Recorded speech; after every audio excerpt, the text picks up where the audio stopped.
Hello అందరికీ, welcome back to అమ్మమ్మస్ channel Shobha ఇంటి కళలు. సో ఫస్టే గ్లాస్ బౌల్ చూపిస్తుంది, ఆనియన్స్ వేసింది, ఏంది అని అనుకుంటున్నారా? ఇవాళ అయితే అమ్మమ్మ ఒక ఫుడ్ రెసిపీ చేసిందనమాట. అది ఏం రెసిపీ అనేది నేను one by one step by step చెప్తూ లాస్ట్కి ఏం రెసిపీ అనేది రివీల్ చేస్తాను.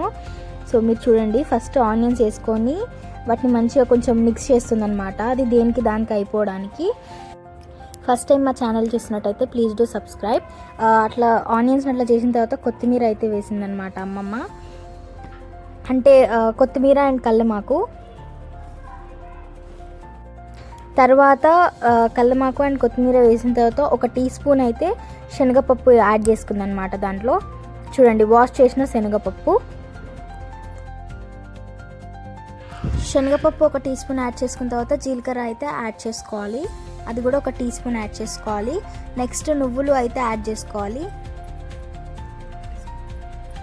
అది కూడా సేమ్ 1 టీ స్పూన్ నువ్వులు యాడ్ చేసుకోవాలి.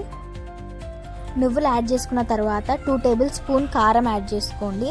తర్వాత సాల్ట్ యాడ్ చేసుకోండి.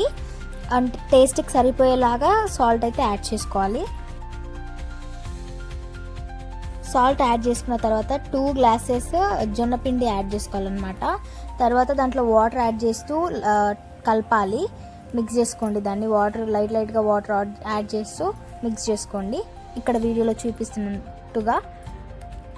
వీడియో అయితే ఎండ్ వరకు చూడండి, చాలా బాగుండబోతుంది. లాస్ట్కి ఎట్లా వస్తుందని కూడా చెప్తాము. వాటర్ వేసి మిక్స్ చేసుకున్న తర్వాత ఇదిగోండి ఇట్లా అవుతుంది అనమాట. చూడండి పిండి ఎట్లా ఏ కలర్లో వచ్చింది. లైట్గా వాటర్ యాడ్ చేస్తూ నీట్గా మంచిగా చేసుకోవాలి. ఈ ఫుడ్ అయితే మన హెల్త్కి చాలా మంచిదన్నమాట. చాలా బెనిఫిట్స్ కూడా ఉన్నాయి. తర్వాత మనం సేమ్ చపాతీ ఎట్లా చేసుకుంటాం ఆ ప్రాసెస్లోనే, కాకపోతే ఫింగర్స్తో ట్యాప్ చేయాలి. దాన్ని రౌండ్ షేప్లోకి తీసుకొచ్చుకోవాలి. దానికి మంచిగా ఆయిల్ పెడుతూ దాన్ని ట్యాప్ చేస్తూ దాన్ని రౌండ్ షేప్లోకి తీసుకొచ్చుకోవాలి. అండ్ ఇది ఎట్లా అంటే ఒక కవర్ పైన అయితే చేసుకోవచ్చు. ఆయిల్ ప్యాకెట్స్ ఉంటాయి కదా, దానిపైన కూడా చేసుకోవచ్చు అనమాట. చూడండి ఇప్పుడు ఇక్కడ వీడియోలో చూపిస్తున్నట్టుగా రౌండ్గా ట్యాప్ చేస్తూ దాన్ని రౌండ్గా చేసుకోవాలి. టేస్ట్ అయితే చాలా బాగుంటుంది.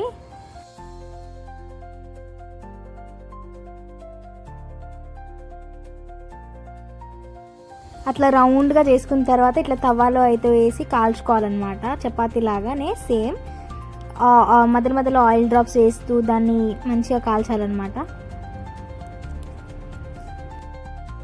ఇది అయితే మంచిగా జొన్న పిండి చపాతీ అన్నమాట. దీన్ని చపాతీ అంటే నార్మల్ చపాతీ కాకుండా దీంట్లో మనం కర్రీ ఏం లేకుండా తినాలంటే ఇట్లా ట్రై చేయండి, చాలా బాగుంటుంది.